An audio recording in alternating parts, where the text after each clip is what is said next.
बिस्मिल्लाहिर्रहमानिर्रहीम। अस्सलाम वालेकुम नादरीन, आप यूट्यूब चैनल देख रहे हैं। मैं इमरान खान हूँ। बहुत सारे लोगों ने उम्मीदें बांध ली हैं जनरल रिटायर फैज़ हमीद की गिरफ्तारी से या तहवील में लिए जाने से। साबिक DGISI है, उनकी एक ऑडियो भी लीक हुई है। ऑडियो लीक क्या हुई है वो साफ जाहिर हो रहा है क्योंकि बड़ी क्लियर आवाज़ है दूसरी जानिब अफसार आलम साहब की। ये साबिक जो हैं वो हुकूमती अहदेदार थे और पैमरा को ये चलाते थे और उस वक्त की ये ऑडियो है। अफसार आलम साहब सहाफ़ी भी हैं और प्रोग्राम भी करते रहे टीवी चैनल्स के ऊपर। आजकल भी गालिबन प्रोग्राम कर रहे हैं एक टीवी चैनल के ऊपर। और इससे पहले जो है वो ये पैमरा के अंदर भी ड्यूटी कर चुके हैं मियां नवाज शरीफ साहब के दौर में।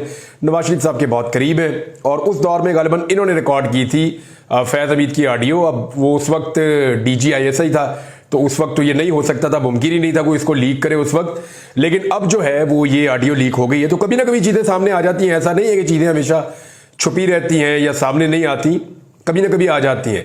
लेकिन मुझे हैरत इस बात से हो रही है कि कैसा लहजा कैसा था, देखें तमकनत कैसी थी।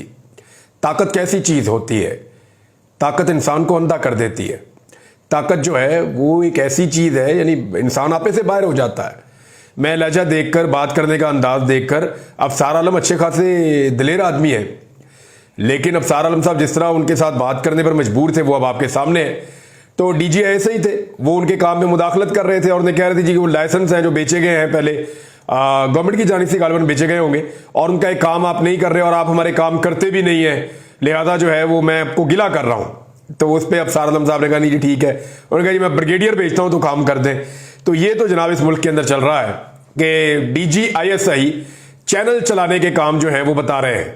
इसीलिए तो कहते हैं जो जिसका काम है उसको वो करना चाहिए। जब हम एक दूसरे के काम में मुदाखलत करते हैं तो एक्चुअली हम सारा काम खराब कर देते हैं, अपना भी करते हैं और लोगों का काम भी खराब करते हैं। और जब ज्यादा काम खराब होता है तो मुल्क का काम खराब हो जाता है। यही पाकिस्तान की बदकिस्मती है। बहरहाल जनरल फैज की तहवील में लिए जाने के हवाले से कुछ लोगों ने उम्मीदें वाबस्ता कर ली हैं, तवक्कुआत बांध ली हैं कि शायद इसका नजला इमरान खान पर डल जाएगा या सोशल मीडिया पे डल जाएगा या पाकिस्तान तहरीक इंसाफ के सोशल मीडिया के एक्टिविस्ट पे डल जाएगा या इस हुकूमत की मुखालिफ सहाफती आवाजों के ऊपर डल जाएगा, यानी हुकूमत के जो मुखालिफ सहाफी हैं उनके ऊपर नजला डाल दिया जाएगा। ये बहुत सारी उम्मीदें वाबस्ता कर ली गई हैं। लेकिन देखिए मेरी ख्वाहिश ये है कि करप्शन के ऊपर तो चले जनरल फैज़ हमीद को पकड़ा गया है, करप्शन का मामला देख लेंगे, मिसकंडक्ट का मामला देख लेंगे। लेकिन मेरी ख्वाहिश ये है कि जो सियासी मामलात में मुदाखलत है जनरल फैज़ हमीद की उसको जरूर देखा जाए। लेकिन मुझे शक है कि इस मामले को नहीं देखा जाएगा। उसकी वजह यह है कि जब सियासी मामलात में मुदाखलत को देखा जाएगा और एक जर्नैल को सजा दी जाएगी कि आपने पाकिस्तान के अंदर फौज में रहते हुए सियासी मामलात के अंदर मुदाखलत की है, तो फिर यह सिलसिला यहां रुकेगा नहीं। यानी इसकी सजा सिर्फ एक पॉलिटिकल पार्टी को नहीं मिल सकती या आप इस जर्नैल को एक पॉलिटिकल पार्टी से नहीं जोड़ सकते, बल्कि ज्यादातर ये दूसरी पॉलिटिकल पार्टी से जुड़ जाएंगे।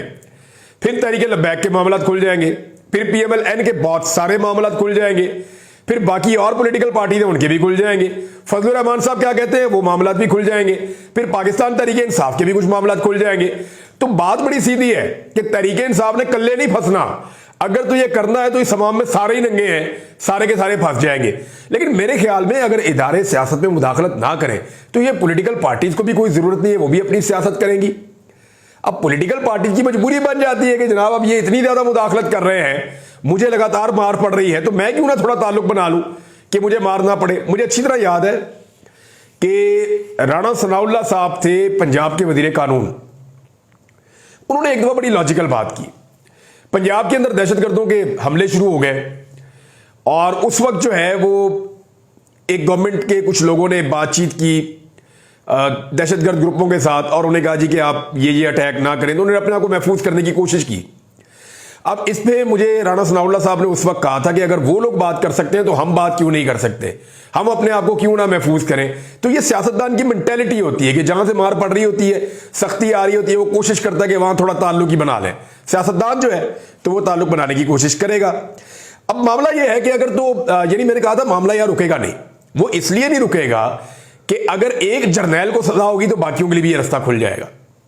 फिर देखना पड़ेगा मामला शुरू कहां से हुआ। मुजीबुर रहमान शामी साहब हैं, सीनियर जर्नलिस्ट हैं, उन्होंने भी कहा ना, उन्होंने कहा मामला तो शुरू होता है अयूब खान से, सियासत में मुदाखलत का, तो ये मामला तो आज भी चल रहा है। तो इस मामले को कहां ब्रेक लगानी है? क्या एक को पिक एंड चूज करके सजा देनी है या सबको देनी है? देखिए, अगर करप्शन पे और मिसकंडक्ट पे होगा तो बिल्कुल ठीक है, वो तो बिल्कुल ठीक है। वो तो फैज हमीद साहब के साथ वही होना चाहिए जो उन्होंने किया है, जो उन्होंने गुनाह किया उसकी सजा उनको मिलनी चाहिए। पाकिस्तान तहरीक इंसाफ भी ये कह रही है हमारा कोई ताल्लुक नहीं है, फौज का अंदरूनी मामला है। नवाज शरीफ ने भी यही कहा है, फौज का अंदरूनी मामला है, इसके जो सियासी इश्यूज हैं उनके ऊपर तो सियासतदान बात करेंगे, लेकिन ये अंदरूनी मामला है, फौज जाने, फौज का काम जाने, ये सारे कह रहे हैं। तो ये तो बिल्कुल ठीक है। लेकिन अगर मेरी ख्वाहिश के मुताबिक, या आम पाकिस्तानियों की ख्वाहिश के मुताबिक कि फौजी कोई जो है वो मुकद्दस गाय नहीं होते, उनके खिलाफ भी कानूनी कार्रवाई होनी चाहिए अपने हलफ से खिलाफ वर्जी करने पर और सियासत के अंदर मुदाखलत करने पर, तो फिर फैज हमीद पे कार्रवाई हो और फिर ये सिलसिला रुकेगा नहीं। ये मैं आपको पहले बता रहा हूं। अब एक चीज मैं आपको और बताता हूं इसी हवाले से। ख्वाजा आसिफ साहब ने कहा कि साबिक army chief general retire Qamar Javed Bajwa 6 माह से 1 साल की एक्सटेंशन का कह रहे थे। यानी उनकी हुकूमत आती है अप्रैल में, मई, जून, जुलाई, अगस्त, सितंबर, अक्टूबर, नवंबर, यानी 6 महीने ही उनकी हुकूमत रही थी ना, 6 से 7 माह। तो उस 7 माह के अंदर बार बार जनरल बाजवा एक्सटेंशन मांगते थे। वो कहते जी हमें एक्सटेंशन दे दें, मुझे 1 साल की एक्सटेंशन दे दें। और एक मरतबा तो जनरल बाजवा ने मार्शल लॉ लगाने की धमकी भी दे दी थी। ये बात ख्वाजा आसिफ ने आज कही है, लेकिन इससे पहले ये बात जो है वो इरफान सिद्दीकी साहब कह चुके हैं और पीएमएलएन इस बारे में बता चुकी है। अच्छा, जब ये धमकी लगाई थी जनरल बाजवा ने, उस वक्त पीएमएलएन ने बिल्कुल इसके ऊपर जरा सी भी बात नहीं की। जनरल बाजवा की जब इमरान खान साहब से मुलाकात हुई, उस वक्त ऐवान सदर में आरिफ अलवी साहब की मौजूदगी में, तो तब इमरान खान साहब भी एक फॉर्मूला लेकर आए थे कि ठीक है, मुख्तसर मुद्दत के लिए जनरल बाजवा को एक्सटेंशन दे देते हैं और ये इलेक्शन करवा लें, तो उसके बाद फिर देख लेंगे बाद में अगला आर्मी चीफ कौन आएगा। तो ये इमरान खान साहब ने भी बात की थी। इसका मतलब है जनरल बाजवा साहब ने वहां भी शायद ये बात रखी थी। और यही अब गवाही जो है वो इरफान सिद्दीकी साहब और ख्वाजा आसिफ साहब भी दे रहे हैं। तो सियासत में इससे ज्यादा बड़ी और घटिया मुदाखलत और क्या होगी कि एक आर्मी चीफ अपनी एक्सटेंशन मांग रहा है और एक्सटेंशन ना मिलने की सूरत में जमहूरियत का तख्ता उलटने की धमकी भी दे रहा है कि जनाब मैं इस मुल्क के अंदर जो हूं वो मार्शल लॉ लगा दूंगा। राणा सनाउल्लाह साहब ने एक बहुत बड़ी ऑफर की है, ये बहुत बड़ी ऑफर है और मेरे ख्याल में पाकिस्तान तहरीक इंसाफ को इस ऑफर को लब्बैक करना चाहिए और फौरी तौर पे लब्बैक कहना चाहिए। राणा सनाउल्लाह साहब ने कहा, ये वज़ीर आज़म के मुशीर हैं, आप याद रखिएगा, और इन्होंने नवाज शरीफ साहब के साथ मुलाकात भी की है। अभी ये इनकी कल ही मुलाकात हुई है नवाज शरीफ से और सारी पार्टी की क़यादत बैठी हुई थी। शहबाज शरीफ, नवाज शरीफ, मरियम हमजा, घर के सारे बंदे बैठे हुए थे, बाहर के 4-6 और थे। तो ये सारे बैठ के कल तय करके उठे हैं। इसहाक डार साहब भी वहां पे थे। तो इन्होंने बात की कि आइन में ऐसी तरमीम होनी चाहिए कि एक्सटेंशन का सिलसिला खत्म हो जाए। जनरल बाजवा ने एक्सटेंशन की बात ख्वाजा आसिफ से की, हो सकता है ये बात जनरल बाजवा ने मलिक अहमद खान से ना की हो, क्योंकि मलिक अहमद खान बाजवा के दोस्त हैं। वो कह रहे हैं जी वो तो सामने लोगों को कह रहे थे मुझे एक्सटेंशन नहीं चाहिए। भाई सामने बंदा कुछ और कहता है, बाज़ औक़ात जो है वो पसे पर्दा कोई और बात कर रहा होता है। और जनरल बाजवा के बारे में मशहूर है कि वो ऐसा किया करते थे, यानी मुंह पे कोई और बात करते थे, अंदर कोई और बात करते थे। यानी हम सहाफ़ियों के साथ जब वो बैठते थे तो वो ये कहते थे कि ये बातें मैंने आपके साथ कर तो दी हैं, लेकिन आपने बाहर जाके मेरा नाम नहीं लेना। यानी ये सारे सहाफ़ी इकट्ठे बैठे हुए थे, मैं कभी अकेला नहीं मिला जनरल बाजवा को, जब भी मिला हूं सहाफ़ियों के साथ मिला हूं, अकेला नहीं मिला। तो उस मुलाकात में अरशद शरीफ साहब भी मौजूद थे, मुझे याद है। तो उन्होंने कहा था जी आपने ये बात बाहर जाके मेरे जिम्मे से नहीं कहनी या मुझे कोट करके नहीं कहनी। तो चंद साहफियों ने कहा जी अगर हम कह दें, तो उन्होंने कहा मैं फिर डिसोन कर दूंगा, हंसते हुए उन्होंने कहा। तो जनरल बाजवा अंदर कोई और बात बाहर कोई और बात वो कर लेते होते थे। अब मामला यह है कि इससे बड़ी तो खुली कोई मुदाखलत हो नहीं सकती सियासत में कि जमहूरियत का तख्ता ही मैं उलट दूंगा अगर मुझे एक्सटेंशन ना दी गई। तो जनरल बाजवा के ऊपर भी केस बनना चाहिए। अगर तो सियासत में मुदाखलत का केस बनाना है तो राणा सनाउल्लाह साहब ने जो ऑफर दी, उन्होंने कहा जी एक ऐसी तरमीम होनी चाहिए आइन में कि ये एक्सटेंशन वाला सिलसिला ही हमेशा के लिए बंद हो जाए। तो पाकिस्तान तहरीक इंसाफ को कल इसके ऊपर प्रेस कॉन्फ्रेंस करनी चाहिए, बल्कि आज ही करनी चाहिए और खुलकर इसके ऊपर बात करनी चाहिए कि जनाब हमारे जितने वोट हैं, 80 हैं, 90 हैं, 100 हैं, 110 हैं, सारे वोट हम आपको देंगे, आप ये मुल्क के अंदर एक्सटेंशन का सिलसिला हमेशा के लिए बंद कर दें। मुझे अच्छी तरह याद है इमरान खान साहब के पास कुछ पैगाम रसा आए थे और वो आए थे मियां नवाज शरीफ साहब वगैरह को मिलकर। तो तब भी ये बात हुई थी, तो इमरान खान साहब ने कहा था जी इसके लिए तो मैं बिल्कुल राजी हूं कि आप आर्मी का रोल फिक्स कर दें और जो मुद्दत है उसका मामला भी आप फिक्स कर दें और साथ ही आप मईशत के ऊपर भी एक मिसाक कर लें, सारा मुल्क ये तय कर लें, सारी पॉलिटिकल पार्टीज, और इलेक्शन के ऊपर भी आप तय कर लें कि पाकिस्तान में इलेक्शन कैसे होंगे ताकि आइंदा किसी को एतराज ना हो। ये तीन उन्होंने बड़े मामला कहे थे, एक मईशत, एक साफ और शफाफ इलेक्शन, और एक उन्होंने कहा था कि आर्मी चीफ की तैनाती और उनकी मुद्दत मुलाजमत के मामला जो है उनको तय कर लिया जाए ताकि आइंदा जो है वो जो फड्डा पाकिस्तान में पड़ जाता है वो पड़े ही ना। तो ये राणा सनाउल्लाह साहब की एक बड़ी अच्छी ऑफर है। पाकिस्तान तहरीक इंसाफ को इसको वेलकम करना चाहिए और पाकिस्तान तहरीक इंसाफ को चाहिए कि वो अब हुकूमत को भागने ना दे, बल्कि उन्हें कहे कि ठीक है आप पेश करें बिल, हम आपके साथ खड़े हो जाएंगे, इस आईनी तरमीम को लेकर आए, हम इसको मंजूर कराएंगे, हमारे सारे सेनेटर्स और सारे एमएनए इसके अंदर शामिल होंगे। और एक्सटेंशन किसी भी ओहदे पे नहीं होनी चाहिए, ना अदलिया में होनी चाहिए, ना ब्यूरोक्रेसी में होनी चाहिए, ना पुलिस में होनी चाहिए, किसी महकमे में किसी जगह पे एक्सटेंशन होनी नहीं चाहिए, फौज में भी नहीं होनी चाहिए, कहीं भी नहीं होनी चाहिए, क्योंकि एक्सटेंशन की वजह से मेरिट का कत्लेआम होता है जिससे प्रॉब्लम्स पैदा होती हैं। बहरहाल ये एक ऑफर है और इसको एक ऑफर की तरह लिया जाना चाहिए। फायरवॉल ने बहुत नुकसान किया जी पाकिस्तान में। अब मुख्तलिफ एक्सपर्ट्स बताना शुरू हो गए कि गुज़िश्ता चंद दिनों में फायरवॉल के तजर्बे के जरिए से जो पाकिस्तान में इंटरनेट को निहायत सुस्त कर दिया गया है, उसकी वजह से जो अब तक का नुकसान एस्टिमेटेड है, कुछ लोग बता रहे हैं कि यह नुकसान पहुंच गया है 300 मिलियन डॉलर्स तक। और कुछ लोगों का यह कहना है, जिसमें डॉक्टर अफनानुल्लाह भी हैं जो सेनेटर हैं PMLN के, वो कह रहे हैं कि 500 मिलियन डॉलर तक ये नुकसान पहुंच गया है, यानी आधा अरब डॉलर इसको आप लगा लें। इतना बड़ा नुकसान पाकिस्तान ने चंद दिनों में कर दिया है, यानी जितने की हमने फायरवॉल इंस्टॉल करनी है उससे बहुत ज्यादा पैसे जो हैं वो हमने जाया कर दिए, वो इसलिए कि हमारा इंटरनेट ही बिल्कुल स्लो हो गया। तो तजर्बा जनाब नाकाम हो गया और उस तजर्बे की नाकामी की कीमत जो है वो पाकिस्तान ने फिलहाल चुकाई है। देखते हैं आगे कब तक चुकाता है, क्योंकि ये मामला अब लाहौर हाई कोर्ट में भी चैलेंज कर दिया गया है और इसके अलावा जो है सेनेट में भी ये मामला उठा है।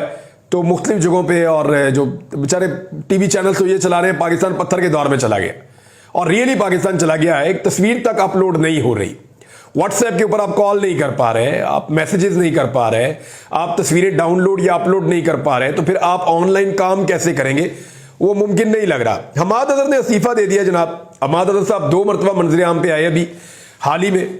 एक वो 5 अगस्त को आए स्वाबी वाले जलसे में, उसके बाद 13 अगस्त की रात को वो निकले और लाहौर के अंदर उन्होंने गुलबर्ग की तरफ मार्च किया।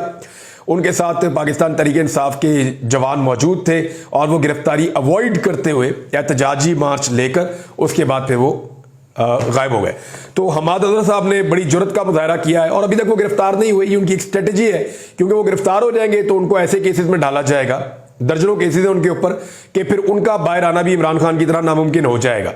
लेकिन हमाद अजहर साहब ये कह रहे हैं कि क्योंकि मैं सामने आ नहीं सकता खुल के, जब आऊंगा गिरफ्तार कर दिया जाऊंगा, गिरफ्तार हो जाऊंगा तो गैर मुअस्सर हो जाऊंगा, और बाहर रह के मैं मुअस्सर इसलिए नहीं हो सकता कि जो लोग इमरान खान को मिलते हैं वो मखसूस इंफॉर्मेशन पहुंचाते हैं इमरान खान साहब तक और मखसूस इंफॉर्मेशन बाहर लेकर आते हैं।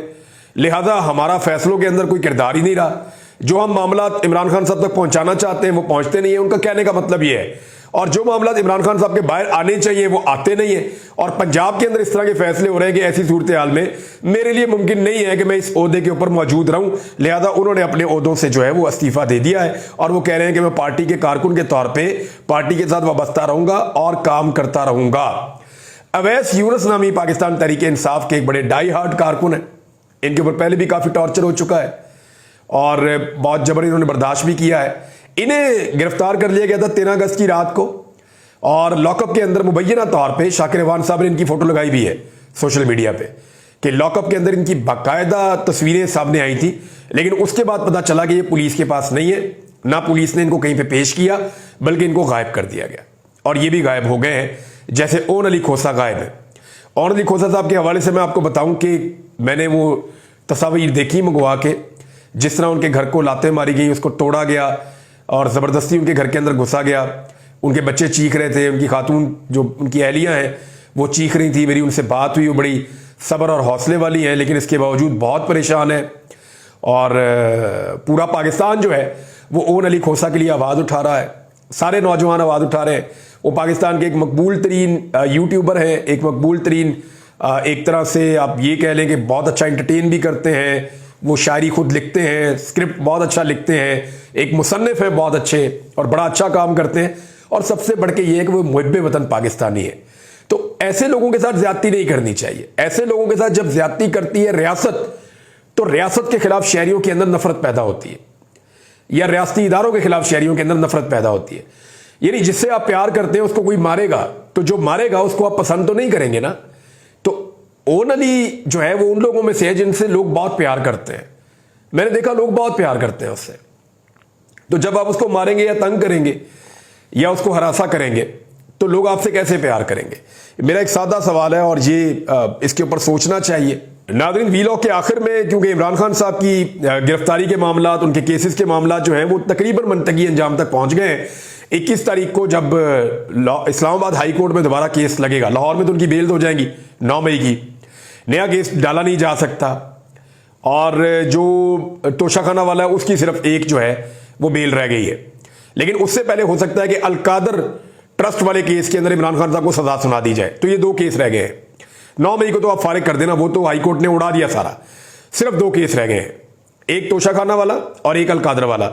अलकादर वाले में कादी फायद ईसा साहब ने जिस तरह मुदाखलत की है लोअर कोर्ट के अंदर चलने वाले केस के मामले में, वो सब जुडिस है मैटर, और उसके अंदर चीफ जस्टिस ऑफ पाकिस्तान अपनी राय दे रहे हैं और यकतरफा राय दे रहे हैं। वो केस उनके पास ज़ेर समाअत भी नहीं है, फिर भी वो उसके बारे में बात कर रहे हैं। तो इससे पता चलता है कि वहां इमरान खान साहब को सजा हो जाएगी। लेकिन सजा हो जाएगी तो सजा मुअत्तल भी हो जाएगी। मुझे जो कानून को समझने वाले लोग हैं वो कहते हैं 1-2 हफ्ते से ज्यादा चल ही नहीं सकता। दूसरा, तोशाखाना वाले मामले में भी सजा खत्म हो जाएगी, रिमांड खत्म हो जाएगा। इमरान खान साहब जो हैं वो वहां पे उनको जमानत मिल जाती है, तो फिर इमरान खान साहब को अंदर नहीं रखा जा सकता। इसका सादा सादा मतलब मैं आपको बताता हूं। इसका सादा मतलब यह है कि इमरान खान साहब ने पाकिस्तान के निज़ामे अदल की जो मुश्किल तरीन विकेट थी वहां पे अपना मैच खेला है।